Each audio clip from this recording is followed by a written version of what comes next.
Hey guys, welcome back to my channel. So ಇವತ್ತು RCB ಮತ್ತು CSK match ಬಗ್ಗೆ ಮಾತಾಡ್ತಾ ಇದ್ವಿ. ಸೊ ನಿನ್ನೆ ಮ್ಯಾಚ್ ಅಂತೂ ಒಂದು ಕಂಪ್ಲೀಟ್ ಡ್ರೀಮ್ ಮ್ಯಾಚ್ ಆಗಿತ್ತು. ಯಾಕೆ ಅಂತಂದರೆ ಇವಾಗ ನಮ್ಗೆ ಆಲ್ರೆಡಿ ಗೊತ್ತಿರೋ ಹಾಗೆ CSK ಈ ಇಯರ್ ಅಷ್ಟು ಅಪ್ ಟು ದ ಮಾರ್ಕ್ ಆಗಿ ಆಟಾಡ್ತಾ ಬಂದಿಲ್ಲ. ಒಂದು ಬ್ಯಾಟಿಂಗಲ್ಲೋ ಅಥವಾ ಬೌಲಿಂಗಲ್ಲೋ ಎಲ್ಲೋ ಒಂದು ಕಡೆ ಮಿಸ್ ಇಟ್ಕೊಂಡು ಸೊ ಪ್ರತಿಯೊಂದು ಗೇಮ್ಸಲ್ಲೂ ತುಂಬಾ ವರ್ಸ್ ಪರ್ಫಾರ್ಮೆನ್ಸ್ ತೋರಿಸ್ಕೊಂಡೇ ಬಂದಿರೋವಂಥದ್ದು. ಸೊ ಈಗ ಇಷ್ಟು ಆಗಿರೋ ಗೇಮ್ಸಲ್ಲಿ ಬರೀ ಕೇವಲ ಎರಡೇ ಗೇಮ್ ಅವ್ರು ಗೆದ್ದಿರೋದು. ಸೊ ಅವ್ರ ಹತ್ರ ಬರೀ 4 ಪಾಯಿಂಟ್ಸ್ ಇತ್ತು. ಮತ್ತು ಇವಾಗ ಆಲ್ರೆಡಿ ಅವರು ಈ ಒಂದು ಟೂರ್ನಮೆಂಟಿಂದ ಔಟ್ ಆಗಿದ್ದಾರೆ, ಅಂದರೆ ಎಲಿಮಿನೇಟ್ ಆಗಿದ್ದಾರೆ ಅಂತಲೇ ಡಿಕ್ಲೇರ್ ಆಗಿರುವಂಥದ್ದು. ಬಟ್ ಸ್ಟಿಲ್ ನಿನ್ನೆ RCB ವರ್ಸಸ್ CSK ಮ್ಯಾಚ್ ಇತ್ತು. ಸೊ ಈ ಒಂದು ರೈವಲ್ರಿ ತುಂಬ ವರ್ಷಗಳಿಂದನೇ ಬರ್ತಾ ಇದೆ. ಸೊ ನಮ್ಮೆಲ್ಲರಿಗೂ ಗೊತ್ತು RCB ಮತ್ತು CSK ಮ್ಯಾಚ್ ಅಂದರೆ ಅದೊಂದು ಸ್ವಲ್ಪ ಡಿಫ್ರೆಂಟ್ ಮ್ಯಾಚೇ ಆಗಿರುತ್ತೆ ಅಂತ. ಬಟ್ ನಿಜವಾಗ್ಲೂ ನೆನ್ನೆ ನಾನು ಅಂದ್ಕೊಂಡಿರೋ ಪ್ರಕಾರ ನಾನು ನೋಡಿದಾಗ ಒಂದು ಮಳೆದು ಭಯ ಆಯಿತು. ಯಾಕೆಂದರೆ ಎಲ್ಲಿ ಬೆಂಗಳೂರಲ್ಲಿ 2-3 ದಿನದಿಂದ ಕಂಟಿನ್ಯೂಸ್ ಆಗಿ ಮಳೆ ಬರ್ತಿರೋ ಕಾರಣ ನೆನ್ನೆನೂ ಮಳೆ ಬರುತ್ತೆ ಅಂತ. ಮತ್ತು ಇನ್ನೊಂದೇನೆಂದರೆ CSK ಜೊತೆ ಮ್ಯಾಚ್ ಆಗಿರೋದ್ರಿಂದ ಅದು CSK ಈ ಸತಿ ಅಷ್ಟು ಅಪ್ ಟು ದ ಮಾರ್ಕ್ ಇಲ್ದಿರೋದ್ರಿಂದ ಈಸಿ ವಿನ್ ಆಗುತ್ತೆ RCBಗೆ ಅಂತಲೇ ಅಂದ್ಕೊಂಡಿದ್ದು. ಬಟ್ ನಿನ್ನೆ ಒಂದು ಗೇಮ್ ಏನಿದೆ ಸೊ ಕಂಪ್ಲೀಟಾಗಿ ಡಿಫ್ರೆಂಟ್ ಇತ್ತು. ಮತ್ತು ಯಾರಾದರೂ ಮಿಸ್ ಮಾಡಿದರೆ ಆ ಮ್ಯಾಚ್ನ ನಿಜವಾಗ್ಲೂ ತುಂಬ ಒಂದು ದೊಡ್ಡ ಲಾಸ್ ಇರುತ್ತೆ. ಯಾಕೆಂದರೆ ತುಂಬಾ ಇಂಟ್ರೆಸ್ಟಿಂಗ್ ಮ್ಯಾಚ್ ಇತ್ತು. ಸೊ ಆ ಒಂದು ಮ್ಯಾಚ್ ಏನೇನಾಯಿತು ಏನು ಅಂತ ಒಂದು ಹೈಲೈಟ್ಸ್ ಮತ್ತು ಅನಾಲಿಸಿಸ್ ಈ ಒಂದು ವಿಡಿಯೋದಲ್ಲಿ ಮಾಡೋಣ. ಸೊ ನಿಮ್ಮೆಲ್ಲರಿಗೂ ಎಂಜಾಯ್ ಮಾಡ್ತೀರಾ ಅಂತ ಅಂದ್ಕೊಂಡಿದ್ದೀನಿ. ಸೊ ಬನ್ನಿ ತಡ ಮಾಡಿದಂಗೆ ವಿಡಿಯೋನ ಶುರು ಮಾಡೋಣ. ಸೊ ಫಸ್ಟು ಟಾಸ್ ಆಗುತ್ತೆ. ಸೊ ಟಾಸಲ್ಲಿ RCB ವರ್ಸಸ್ CSKಲಿ ಅಟ್ಲೀಸ್ಟ್ RCB ಈ ಸತಿ ಟಾಸ್ ಗೆಲ್ಲುತ್ತೆ ಅಂತ ಅಂದ್ಕೊಂಡಿದ್ದೆ. ಯಾಕೆಂದರೆ ಈ ಸತಿ ಸೀಸನಲ್ಲಿ ಸ್ವಲ್ಪ ಕಡಿಮೆನೇ ನಾವು ಟಾಸ್ ಎಲ್ಲ ಗೆದ್ದಿರೋದು. ಬಟ್ ಸ್ಟಿಲ್ ಆಟಗಳು ಗೆದ್ದಿದ್ದೀವಿ, ಇಟ್ಸ್ ಓಕೆ. ಆದರೆ ನಿನ್ನೆ ಕೂಡ ಅಷ್ಟೇ ಟಾಸ್ನ ಗೆಲ್ಲಿಲ್ಲ. CSK ಟಾಸ್ನ ಗೆಲ್ತಾರೆ ಮತ್ತು ಅವರು ಬೌಲಿಂಗಿಗೆ ಆಫ್ ಮಾಡ್ಕೊತಾರೆ, ನಾವು ಬ್ಯಾಟಿಂಗಿಗೆ ಬರ್ತೀವಿ. ಸೊ ಫಸ್ಟು ಬ್ಯಾಟಿಂಗಲ್ಲಿ ನಾವು ನೋಡಿದಾಗ ಬೆಥೆಲ್ ಮತ್ತು ವಿರಾಟ್ ಇಬ್ಬರು ಕೂಡ ಓಪನರ್ಸ್ ಆಗಿ ಬರೋದು ಇಲ್ಲಿ. ಸೊ ಆ್ಯಕ್ಚುಲಿ ಇವರ ಒಂದು ಪಾರ್ಟ್ನರ್ಶಿಪ್ ತುಂಬಾ ಚೆನ್ನಾಗಿತ್ತು ಅಂತ ಹೇಳ್ಬೋದು. ನಾನು ಫಸ್ಟ್ ಅಂದ್ಕೊಂಡಿದ್ದೆ ಅಷ್ಟು 10 ಓವರ್ಸ್ ತನಕ ಇವರಿಬ್ಬರು ತೊಗೊಂಡು ಹೋದರೆ ತುಂಬ ಚೆನ್ನಾಗಿರುತ್ತೆ ಅಂತ. ಹಾಗೆ ಆಯಿತು, ಅವರು ಕೂಡ ತುಂಬ ಚೆನ್ನಾಗಿ ಆಡ್ಕೊಂಡು ಹೋದರು. ಸೊ ಫಸ್ಟ್ ಓವರಲ್ಲಿನೇ 13 ರನ್ಸ್ನ ತೊಗೊಂಡ್ಬರ್ತಾರೆ. ಸೊ ಖಲೀಲ್ ಅಹ್ಮದ್ ಬೌಲಿಂಗ್ ಮಾಡ್ತಾ ಇದ್ದಿದ್ದು. ಸೊ ಫಸ್ಟ್ ಓವರಲ್ಲೇ 13 ರನ್ಸ್ ಅಂದರೆ ಅದು ತುಂಬಾ ಒಂದು ಒಳ್ಳೆ ರನ್ಸ್ ಅಂತ ಹೇಳ್ಬೋದು. ಸೊ ಆ ಓವರಿಂದ ನೆಕ್ಸ್ಟ್ ಓವರ್ಗೆ ಜಂಪ್ ಆಗ್ತೀವಿ. ಸೆಕೆಂಡ್ ಓವರ್ ತುಂಬ ಹೇಳ್ಕೊಳ್ಳೋವಂಥ ಓವರ್ ಆಗಿಲ್ಲ ಅಂದರೂ ಕೂಡ ಅಷ್ಟೇ ಒಂದು ಡೀಸೆಂಟ್ ರನ್ಸ್ನ ತೊಗೊಂಡು ಬರ್ತೀವಿ. ಸೊ ಅಲ್ಲಿ ಬರೋದು ಅನ್ಶುಲ್. ಸೊ 16 ರನ್ಸ್ ಮಾತ್ರ ಸಿಕ್ಕಿರುತ್ತೆ ನಮಗೆ. ಸೊ ಅದಾದಮೇಲೆ 16 ರನ್ಸ್ ಸೆಕೆಂಡ್ ಓವರಿಗೆ ಬಂದಿರುತ್ತೆ. ಅದಾದಮೇಲೆ ಥರ್ಡ್ ಓವರ್ಗೆ ಹೋದಾಗ ಥರ್ಡ್ ಓವರ್ಲಿ ಆ್ಯಕ್ಚುಲಿ ರನ್ಸ್ ಚೆನ್ನಾಗಿ ಬರುತ್ತೆ. ಸೊ ಥರ್ಡ್ ಓವರಲ್ಲಿ ನಾವು ನೋಡಿದಾಗ 35 ರನ್ಸ್ ಬಂದಿರುತ್ತೆ. ಮತ್ತು ಇಲ್ಲಿ 6 ಕೂಡ ನಮಗೆ ಸ್ಟಾರ್ಟ್ ಆಗಿದೆ. ಸೊ ಈ ಓವರ್ ಕೂಡ ಅಷ್ಟೇ ತುಂಬಾ ಎಂಜಾಯ್ ಮಾಡಿದಂಥ ಓವರ್. ಯಾಕೆಂತಂದರೆ 16 ರನ್ಸಿಂದ 35 ರನ್ಸಿಗೆ ಬಂದು ನಿಲ್ತೀವಿ ಥರ್ಡ್ ಓವರಲ್ಲೇ ನಮಗೆ ಖಲೀಲ್ ಬರೋದು ಬೌಲಿಂಗಿಗೆ. ಮತ್ತು ಫೋರ್ತ್ ಓವರ್ಗೆ ಹೋದ ತಕ್ಷಣವೇ ಅನ್ಶುಲ್ ಬರ್ತಾರೆ. ಸೊ ಫೋರ್ತ್ ಓವರಲ್ಲಿ ನಮಗೆ 46 ರನ್ಸ್ ಬಂದಿರುತ್ತೆ 4 ಓವರ್ಸಲ್ಲಿ. ಸೊ ಆಲ್ಮೋಸ್ಟ್ ನಾವು ತುಂಬಾ ಕನ್ಸಿಸ್ಟೆನ್ಸಿ ಮೇಂಟೈನ್ ಮಾಡಿಕೊಂಡೇ ಬಂದಿದ್ದು. ಅದಾದಮೇಲೆ ಫಿಫ್ತ್ ಓವರ್ಗೆ ಹೋಗ್ತೀವಿ. ಫಿಫ್ತ್ ಓವರಲ್ಲಿ ನಮಗೆ 60 ರನ್ಸ್ ಬಂದಿರುತ್ತೆ ಆಲ್ರೆಡಿ. ಸೊ ಅಂದರೆ ನಾವು 50 ಕ್ರಾಸ್ ಮಾಡಿಬಿಟ್ಟಿದ್ವಿ ಆಲ್ರೆಡಿ 5 ಓವರ್ಸಲ್ಲೇ. ಸೊ 6 ಮತ್ತು 4ಗಳ ಸುರಿಮಳೆ ಆಗ್ತಾಯಿತ್ತು ಅಂತ ಹೇಳ್ಬೋದು. ಬೆಥೆಲ್ ಅಂತೂ ತುಂಬಾ ಚೆನ್ನಾಗಿ ಆಡ್ಕೊಂಡು ಹೋದರು. ಅದ್ರ ಜೊತೆಗೆ ವಿರಾಟ್ ಕೊಹ್ಲಿ ಕೂಡ ಅಷ್ಟೇ, ಅವರ ಜೊತೆಗೆ ಒಂದು ಒಳ್ಳೆ ಪಾರ್ಟ್ನರ್ಶಿಪ್ಪಲ್ಲೇ ಅವರು ಕೂಡ ಇಬ್ಬರು ಮುಂದೆ ವರಿತಾ ಇದ್ದರು. ಫಿಫ್ತ್ ಓವರಲ್ಲಿ ನಮಗೆ 100 ಬಂದು ಬೌಲಿಂಗ್ ಮಾಡಿದ್ರು ಕೂಡ ಅಷ್ಟೇ ನಮಗೇನದು ಜಾಸ್ತಿ ಡಿಫ್ರೆನ್ಸ್ ಆಗಲಿಲ್ಲ. ನಾವು ಚೆನ್ನಾಗಿ ರನ್ಸ್ ತೊಗೊಂಡು ಹೋಗ್ತೀವಿ. ಅದಾದಮೇಲೆ ಸಿಕ್ಸ್ತ್ ಓವರಲ್ಲಿ ನಮಗೆ 71 ರನ್ಸ್ ಬಂದಿರುತ್ತೆ. ಇಲ್ಲಿ ಮತ್ತೆ ಕಂಬೋಜ್ ಬಂದಿರ್ತಾರೆ. ಬಟ್ ಆದರೂ ಕೂಡ ಅಷ್ಟೇ ಕಂಬೋಜ್ ಬಂದಿದ್ದರು ಫಸ್ಟ್ ಬಾಲಲ್ಲಿ ನಮಗೆ 6 ಬರುತ್ತೆ. ಸೊ ಅದು ಕೂಡ ನಮಗೆ ಜಾಸ್ತಿ ಏನು ಡಿಫ್ರೆನ್ಸ್ ಆಗಲಿಲ್ಲ. ಅದಾದಮೇಲೆ 7th ಓವರ್ ಬರುತ್ತೆ. 7th ಓವರಲ್ಲಿ ನಮಗೆ 73 ರನ್ಸ್ ಇರುತ್ತೆ. ಸೊ ಇಲ್ಲಿ ನಾವು ಏನು ನೋಡ್ಬೋದು ಅಂದರೆ 6th ಓವರಲ್ಲಿ ನಮಗೆ 71 ರನ್ಸ್ ಬಂದಿತ್ತು. ಬಟ್ 7th ಓವರಿಗೆ ಬಂದಾಗ 73 ರನ್ಸ್ ಬಂತು. ಅಂದರೆ 2 ರನ್ಸ್ ಜಾಸ್ತಿ ಆಗಿತ್ತು. ಸೊ ಈ ಓವರ್ ಸ್ವಲ್ಪ ನಮಗೆ ಹಾಗೆ ಹಿಂಗೆ ಅಪ್ಸ್ ಆ್ಯಂಡ್ ಡೌನ್ಸ್ ಅಲ್ಲಿ ಇತ್ತು ಅಂತ ಹೇಳ್ಬೋದು. ಯಾಕೆ ಅಂತಂದರೆ ಈ ಓವರಲ್ಲಿ ಬಂದಿದ್ದು ಜಡೇಜಾ.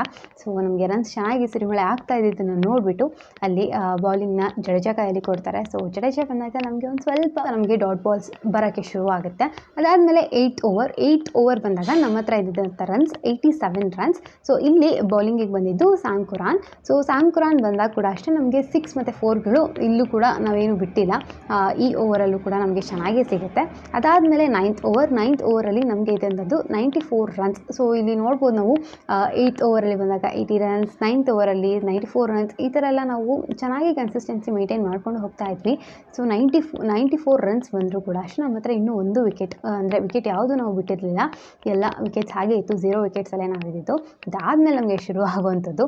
ಬಟ್ ಇಲ್ಲಿ ಕೂಡ ಅಷ್ಟೇ ತುಂಬ ಚೆನ್ನಾಗಿ ಮಾಡ್ತಾರೆ. ಹಾಗೆ ಬೆಥೆಲ್ ಇಲ್ಲಿ 50 ಕಂಪ್ಲೀಟ್ ಮಾಡ್ತಾರೆ, ಅದು 28 ಬಾಲ್ಸಲ್ಲಿನೇ. ಅದಾದಮೇಲೆ ನಾವು 10th ಓವರಿಗೆ ಬರ್ತೀವಿ. 10th ಓವರಿಗೆ ಬಂದಾಗ ನಮ್ಮ ಹತ್ರ ಇದ್ದಂಥ ರನ್ಸ್ ಬಂದುಬಿಟ್ಟು 91 ರನ್ಸ್. ಬಟ್ ಇದೇ ಒಂದು 10th ಓವರಲ್ಲಿ ನಮಗೆ ಒಂದು ವಿಕೆಟ್ ಬರುತ್ತೆ. ಅಂದರೆ ವಿಕೆಟ್ನ ನಾವು ಕಳ್ಕೊತೀವಿ. ಅದು ಬಂದು ಪತಿರಾಣದಿಂದ. ಸೊ ಪತಿರಾಣ ಬಂದು ಬೌಲಿಂಗ್ ಮಾಡ್ತಾ ಇರ್ತಾರೆ. ಅದೇ ಟೈಮಲ್ಲಿ ನಮಗೆ ಬೆಸೆಲ್ದು ವಿಕೆಟ್ ಹೋಗುತ್ತೆ. ಸೊ ಈ ಒಂದು ವಿಕೆಟ್ ಅಂದರೆ ಕ್ಯಾಚ್ ಹಿಡಿದಿದ್ದು ಒಂದು ಬ್ರೇವಿಸ್ ತುಂಬಾ ಚೆನ್ನಾಗಿ ಕ್ಯಾಚ್ ಹಿಡಿದ್ರು ಆ್ಯಕ್ಚುಲಿ. ಬಟ್ ಮತ್ತು ತುಂಬ ಈಸಿ ಕ್ಯಾಚ್ ಕೂಡ ಇತ್ತು ಅಂತ ಹೇಳ್ಬೋದು. ಬಟ್ ಅವರು ಕ್ಯಾಚ್ ಚೆನ್ನಾಗಿ ಹಿಡ್ಕೊಂಡ್ರು. ಒಂದು ನಮಗೆ ವಿಕೆಟ್ ಹೋಯಿತು, ಬಟ್ ಸ್ಟಿಲ್ ನೋ ಲಾಸ್ ಅಂತ ಹೇಳ್ಬೋದು. 10th ಓವರಿಗೆ ನಮ್ಮ ಫಸ್ಟ್ ವಿಕೆಟ್ ಹೋಗಿತ್ತು. ಇನ್ನೂ ನಮಗೆ 10 ಓವರ್ಸ್ ಇತ್ತು. ಸೊ ನಾವು ಚೆನ್ನಾಗಿ ಆಡ್ಕೊಂಡು ಹೋದ್ವಿ.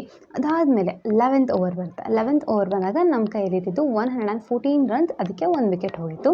But still it was very good. ಯಾಕೆಂತಂದರೆ 11th ಓವರ್ಗೆ ನಾವು 114 ಇದ್ವಿ ಅಂದರೆ ಈಸಿಯಾಗಿ ನಾವು 200 ಕ್ರಾಸ್ ಮಾಡ್ತೀವಿ ಅಂತಲೇ ಇದ್ದಿತ್ತು. ನನಗಂತೂ ಸ್ಟಾರ್ಟಿಂಗ್ ಇವರ ಪಾರ್ಟ್ನರ್ಶಿಪ್ ನೋಡಿ 250 ಹೋಗುತ್ತೆ ಅಂತಲೇ ನಾನು ಇದ್ದಿತ್ತು. ಯಾಕಂದರೆ ಅಷ್ಟು ಚೆನ್ನಾಗಿ ಪಾರ್ಟ್ನರ್ಶಿಪ್ಪಲ್ಲಿ ಇವರು ಮಾಡ್ತಾಯಿದ್ರು. ಇಲ್ಲಿ ಬೆತೆಲ್ ಹೋದ ತಕ್ಷಣ ನಮಗೆ ದೇವದತ್ ಪಡಿಕ್ಕಲ್ ಅವರು ಬರ್ತಾರೆ. ಸೊ ಪಡಿಕ್ಕಲ್ ಬಂದು ಆಟ ಶುರು ಮಾಡಿರ್ತೀವಿ ನಾವು. 11th ಓವರ್ಗೆ 114 ರನ್ಸ್ ಕೂಡ ಬಂದಿರುತ್ತೆ. ಅದಾದಮೇಲೆ 12th ಓವರ್ಗೆ ಹೋಗ್ತೀವಿ. 12th ಓವರ್ಗೆ ಹೋದಾಗ 122 ರನ್ಸ್ ಬರುತ್ತೆ. ಮತ್ತು ಸೆಕೆಂಡ್ ವಿಕೆಟ್ ಕೂಡ 12th ಓವರಲ್ಲೇ ಬೀಳೋದು. ಸೊ 12th ಓವರಲ್ಲಿ ನಾವು ನೋಡ್ಬೋದು ಪಡಿಕ್ಕಲ್ ಅವರು ಹೋಗ್ಬಿಡ್ತಾರೆ. ಸೊ ಪಡಿಕ್ಕಲ್ ಬಂದಿದ್ದೆ ಲಾಸ್ಟ್ ಓವರ್ಗೆ, ಬಟ್ ಸ್ಟಿಲ್ ಒಂದೇ ಓವರಲ್ಲೇ ಪಡಿಕ್ಕಲ್ ಹೋಗ್ಬಿಡ್ತಾರೆ. ಸೊ ನಮಗೆ ಜಾಸ್ತಿ ಪಡಿಕ್ಕಲಿಂದ ಏನು ಸಿಕ್ಕಿಲ್ಲ. ಬಟ್ ಸ್ಟಿಲ್ ಇಟ್ಸ್ ಓಕೆ, ಯಾಕಂದರೆ ಮುಂದಿನ ಗೇಮ್ ಇನ್ನೂ ತುಂಬಾ ಚೆನ್ನಾಗಿತ್ತು. ಪಡಿಕ್ಕಲ್ ಹೋಗಾದ್ಮೇಲೆ ಪಟಿದಾರ್ ಅವರು ಬರ್ತಾರೆ. ಸೊ ನಾವಿವಾಗ 13th ಓವರಲ್ಲಿ ಇದ್ದಿದ್ದು. ನಮ್ಮ ಹತ್ರ ಇದ್ದಂಥ ರನ್ಸ್ 128 ರನ್ಸ್, ಅದಕ್ಕೆ ಆಲ್ರೆಡಿ 2 ವಿಕೆಟ್ ಹೋಗಿತ್ತು. ಇವಾಗ ಬೌಲಿಂಗಿಗೆ ಕೂಡ ಅಷ್ಟೇ 100 ಬರ್ತಾರೆ. ಸೊ 100 ಬಂದಾಗ ನಾವು ಇಲ್ಲೂ ಕೂಡ ಅಷ್ಟೇ ಫೋರ್ಸ್ನೆಲ್ಲ ತೊಗೊಳ್ತೀವಿ. ಬಟ್ ಇನ್ನೂ ಒಂದು ಸ್ವಲ್ಪ ರನ್ಸ್ ನಾವು ಮುಂಚೆ ಏನು ಕನ್ಸಿಸ್ಟೆನ್ಸಿಲಿ ಬರ್ತಾಯಿದ್ವಿ ಅಷ್ಟು ಕನ್ಸಿಸ್ಟೆನ್ಸಿಲಿ ಇವಾಗ ಇರಲಿಲ್ಲ. ಸ್ಟಿಲ್ ನಮಗೆ 4 ಎಲ್ಲ ಬಂದಿತ್ತು. ಅದಾದಮೇಲೆ ನಾವು 14th ಓವರ್ಗೆ ಹೋಗ್ತೀವಿ. 14th ಓವರ್ಗೆ ಹೋದಾಗ ನಮ್ಮ ಹತ್ರ 140 ರನ್ಸ್ ಇತ್ತು, 2 ವಿಕೆಟ್ಸ್ ಹೋಗಿತ್ತು. ನೆಕ್ಸ್ಟ್ ನಾವು ಹೋಗೋದು 15th ಓವರ್. 15th ಓವರ್ ಹೋದಾಗ ನಮ್ಮ ಹತ್ರ 144 ರನ್ಸ್ ಮಾತ್ರ ಇದ್ದಿತ್ತು. ಯಾಕೆಂತಂದರೆ ನಾವು 14th ಓವರಲ್ಲಿ ನೋಡಿದ್ದೀವಿ 140 ರನ್ಸ್ ಇತ್ತು. 15th ಓವರಿಗೆ ಬಂದ ತಕ್ಷಣ 144 ರನ್ಸ್ ಬಂತು. ಅಂದರೆ ಓನ್ಲಿ 4 ರನ್ಸ್ ನಮಗೆ ಹಿಂದಿನ ಓವರಲ್ಲಿ ಸಿಕ್ಕಿದ್ದು.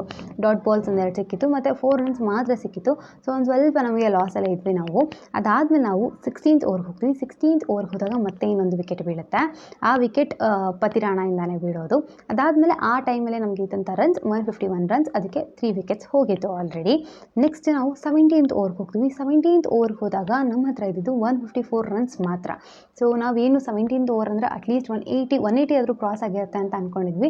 ಬಟ್ ಸ್ಟಿಲ್ ನಮ್ಮ ಹತ್ರ 154 ಮಾತ್ರ ಇದ್ದಿದ್ದು. ಸೊ ಅವಾಗ ಆ್ಯಕ್ಚುಲಿ ಕ್ರೂಷಿಯಲ್ ಟೈಮ್ RCBಗೆ ಸ್ಟಾರ್ಟ್ ಆಗುತ್ತೆ. ಸೊ ಬಟ್ ಸ್ಟಿಲ್ ಇನ್ನೂ ತುಂಬಾ ಮಜಾ ಇದೆ ಲಾಸ್ಟಿಗಂತೂ. ಸೊ ಅವಾಗ ಒಂದು ವಿಕೆಟ್ ಹೋಗುತ್ತೆ. ಹಿಂದಿನ ಓವರಲ್ಲಿ ಅಷ್ಟೇ ನಮಗೆ ಜಿತೇಶ್ ಅವರು ಬಂದಿರ್ತಾರೆ. ಬಟ್ ಈ ಓವರಿಗೆ ಬಂದ ತಕ್ಷಣ ವಿಕೆಟ್ ಬಿದ್ದುಬಿಡುತ್ತೆ ಅವ್ರದ್ದು. ಅದಾದಮೇಲೆ 18th ಓವರ್ಗೆ ಹೋಗ್ತೀವಿ. 18th ಓವರಲ್ಲಿ 159 ರನ್ಸ್ ಇತ್ತು ನಮ್ಮ ಹತ್ರ. ಮತ್ತು 5 ವಿಕೆಟ್ ಕೂಡ ಕಳ್ಕೊಂಡಿದ್ವಿ. ಇಲ್ಲಿ ಬರೋದು ಡೇವಿಡ್ ಅವರು. ಸೊ ಟಿಮ್ ಡೇವಿಡ್ ಅವರು ಬಂದಿದ್ದರು. ಮತ್ತು ಇನ್ನೊಂದು ಕಡೆ ಶೆಫರ್ಡ್ ಅವರು ಕೂಡ ಬಂದಿದ್ದರು. ಕೇಳಿಸ್ಕೋಬೇಕು. 18th ಓವರಿಂದ 19th ಓವರ್ಗೆ ಹೋಗೋ ಅಷ್ಟರೊಳಗೆ 192 ರನ್ಸ್ ನಮ್ಮ ಹತ್ರ ಇತ್ತು. ಸೊ ಶೆಫರ್ಡ್ ಅವರು ಯಾವ ಥರ ಹೊಡೆದಿದ್ದಾರೆ ಬ್ಯಾಟ್ ಅಂದರೆ, ಸೊ ಇಡೀ ಓವರಲ್ಲಿ ನಮಗೆ 6-4 6-4 ಈ ಥರ ಮಾತ್ರ ಬಂದಿದ್ದು. ಬರೀ ಬೌಂಡ್ರೀಸು ಅಥವಾ 6 ಇದೇ ಥರ ನಮಗೆ ಸಿಕ್ಕಿದ್ದು. ಸೊ ಶೆಫರ್ಡ್ ನಿನ್ನೆ actually man of the match ಅಂತ ಹೇಳ್ಬೋದು. ಫಸ್ಟ್ ಇನ್ನಿಂಗ್ಸ್ನಂತೂ ಸಕ್ಕತ್ತಾಗಿ ತೊಗೊಂಡು ಹೋಗಿದ್ದು ಶೆಫರ್ಡ್. ಸೊ 19th ಓವರಲ್ಲಿ ಆಲ್ರೆಡಿ ನಮ್ಮ ಹತ್ರ 192 ರನ್ಸ್ ಇತ್ತು. ಅದಾದ ತಕ್ಷಣ ನಾವು 20th ಓವರು ಇನ್ನೂ ಒಂದೇ ಲಾಸ್ಟ್ ಓವರ್ ಆಡ್ತಿರುವಾಗ ನಮ್ಮ ಹತ್ರ 213 ರನ್ಸ್ ಬಂದುಬಿಟ್ಟಿತ್ತು. ಸೊ ನಮ್ಮ ಟಾರ್ಗೆಟ್ ಅಂದರೆ ನಾವು ಏನು CSK ಅವ್ರಿಗೆ ಟಾರ್ಗೆಟ್ ಕೊಟ್ಟಿದ್ದು ಅದು 213 ನಾವು ಮಾಡಿದ್ವಿ. ಅಂದರೆ 214 ಅವ್ರು ತೊಗೊಂಡ್ರೆ ಅವ್ರಿಗೆ ವಿನ್ನಿಂಗ್ ಚಾನ್ಸ್ ಅವ್ರಿಗಿತ್ತು. ಸೊ ಇದು ನಮ್ಮ RCBದು ಇನ್ನಿಂಗ್ಸ್ ಆಗಿದೆ. ಇದಾಗುತ್ತೆ. ಇದೆಲ್ಲ ಆದಮೇಲೆ CSKಯ ಇನ್ನಿಂಗ್ಸ್ ಶುರು ಆಗುತ್ತೆ. ಸೊ CSKಯಲ್ಲಿ ನಾವೇನು ಅಂದ್ಕೊಂಡಿದ್ದು ಫಸ್ಟು ಅಂತಂದರೆ, ಸೊ ನಾವೀಗ ಆಲ್ರೆಡಿ ಹ್ಯೂಜ್ ಟಾರ್ಗೆಟ್ ಕೊಟ್ಟಿದ್ದೀವಿ. ಅದು 200+ ಟಾರ್ಗೆಟಲ್ಲಿದೆ.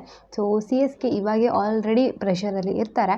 ಸೊ ಅಷ್ಟು ಚೆನ್ನಾಗಿ ಇನ್ನಿಂಗ್ಸ್ನ ಆಡೋಕ್ಕೆ ಚಾನ್ಸ್ ಇಲ್ಲ ಅಂತಲೇ ಎಲ್ಲರಿಗೂ ಅನಿಸಿತ್ತು. ಬಟ್ ಇಲ್ಲಿ CSK ಅವ್ರು ನೆನ್ನೆ ಹಾಗೆ ಆಡಲಿಲ್ಲ. ಅವರು ಕೂಡ ನೆನ್ನೆ ಫುಲ್ ಜೋಶಾಗಿ ಆಡಿದ್ರು.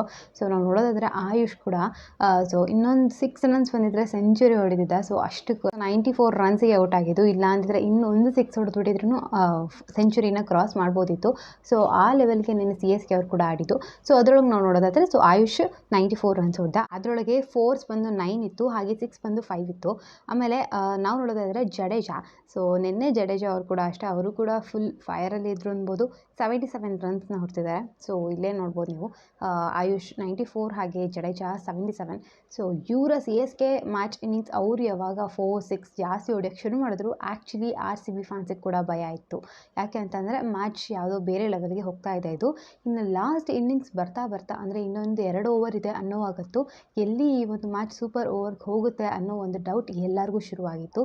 ಬಟ್ ಲಾಸ್ಟಿಗೆ ನಮ್ಮ ಆರ್ ಸಿ ಬಿಯಿಂದ ಯಶ್ ದಯಾಳ್ ಆಡಿದಂಥ ಒಂದು ಲಾಸ್ಟ್ ಓವರ್ ಅಂತೂ ಯಾರಿಗೂ ಮರೆಯೋಕ್ಕಾಗಲ್ಲ. ಯಾಕೆ ಅಂತಂದರೆ ಎಲ್ಲರಿಗೂ ಲಾಸ್ಟ್ ಸೀಸನ್ದು ಕೂಡ ನೆನಪಿದೆ. ಇದೇ ಥರ ಸೇಮ್ ಚಿನ್ನಸ್ವಾಮಿಲೇ ಸಿ ಎಸ್ ಕೆ ಅವ್ರ ವಿರುದ್ಧನೇ ಯಶ್ ದಯಾಳ್ ಹಾಕಿದಂಥ ವಿಕೆಟ್ ಎಲ್ಲ ಬಾಲ್ಸ್ ಎಲ್ಲರಿಗೂ ನೆನಪಿದೆ ಹೇಗೆ ಗೆದ್ದಿದ್ದು ಅಂತ. ಸೊ ಇದೇ ಥರ ಈ ಸೀಸನ್ ಕೂಡ ಅಷ್ಟೇ ಮತ್ತೆ ರಿಪೀಟ್ ಆಯಿತು ಅದು ಅಂತ ಹೇಳ್ಬೋದು. ಸೊ ಲಾಸ್ಟ್ ಓವರ್ ಅಂತೂ ಯಶ್ ದಯಾಳ್ ಇರಲಿಲ್ಲ ಅಂದರೆ ಖಂಡಿತವಾಗ್ಲೂ ನಿನ್ನೆ ನಾವು ಗೆಲ್ಲೋದು ತುಂಬ ಕಷ್ಟ ಆಯಿತು. ಯಾಕೆ ಅಂತಂದರೆ ಆ ಸಿ ಎಸ್ ಕೆ ಅವ್ರು ಕೂಡ ಅಷ್ಟೇ ತುಂಬ ಕನ್ಸಿಸ್ಟೆನ್ಸಿಯಿಂದನೇ ಎಲ್ಲ ಓವರಲ್ಲೂ ಒಂದೊಂದು 4 ಆಗಲಿ ಅಥವಾ ಒಂದೊಂದು ಬಾಲ್ಸ್ನ ಮಾತ್ರ ಚೆನ್ನಾಗಿ ಅವ್ರು ಪಿಕ್ ಮಾಡಿಕೊಂಡು ರನ್ಸ್ನ ತೊಗೊಂಡು ಬಂದಿದ್ದರು. ಬಟ್ ಲಾಸ್ಟಿಗೆ ಬರ್ತಾ ಇದ್ದಕ್ಕೆ 3 ಬಾಲ್ ಇತ್ತು. ಸೊ 3 ಬಾಲಲ್ಲಿ ಏನು ಬೇಕಾದರೂ ಆಗೋ ಚಾನ್ಸ್ ಇತ್ತು. ಆ 3 ಬಾಲಲ್ಲಿ ಫಸ್ಟ್ ಬಾಲಿನೇ 6 ಹೊಡೆದ್ಬಿಟ್ರು. ಇನ್ನೊಂದು 6 ಅಥವಾ 4 ಹೊಡೆದಿದ್ರು ಅಷ್ಟೇ ಹೋಗ್ತಿತ್ತು ಗೇಮ್. ಅಂಥದ್ರೊಳಗೆ ಯಶ್ ದಯಾಳ್ ಹಾಕೋಕ್ಕೆ ಬಿಡಲಿಲ್ಲ. ಒಂದು ಸಿಂಗಲ್ ರನ್ಸಿಂದನೇ ಅವ್ರನ್ನ ತಡೆದಿದ್ದು. ಸೊ ಆ ಕಾರಣದಿಂದ ನಿನ್ನೆ ನಮ್ಮ ಆರ್ ಸಿ ಬಿ 213 ಅವರು ಸ್ಕೋರ್ ಮಾಡಿದ್ರು ಕೂಡ ಅಷ್ಟೇ ಅದನ್ನ ಡಿಫೆಂಡ್ ಮಾಡಿ ಸಿ ಎಸ್ ಕೆ ಅವರು 211 ರನ್ಸ್ ತೊಗೊಳ್ಳೋ ಹಾಗೆ ಮಾಡಿದ್ರು. ಸೊ 2 ರನ್ನಿಂದ ನಿನ್ನೆ ಆರ್ ಸಿ ಬಿ ಗೆದ್ದಿದೆ ಅಂತ ಹೇಳ್ಬೋದು.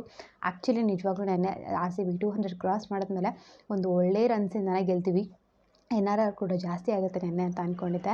ಬಟ್ ಸಿ ಎಸ್ ಕೆಯಿಂದ ಈ ಥರ ಒಂದು ಪರ್ಫಾರ್ಮೆನ್ಸ್ ಬರುತ್ತೆ ಅಂತ ಅಂದ್ಕೊಂಡಿರಲಿಲ್ಲ. ಇಡೀ ಸೀಸನಲ್ಲಿ ಅಷ್ಟಾಗಿ ಒಳ್ಳೆ ಪರ್ಫಾರ್ಮೆನ್ಸ್ ಅವ್ರು ತೋರಿಸ್ತಿಲ್ಲ.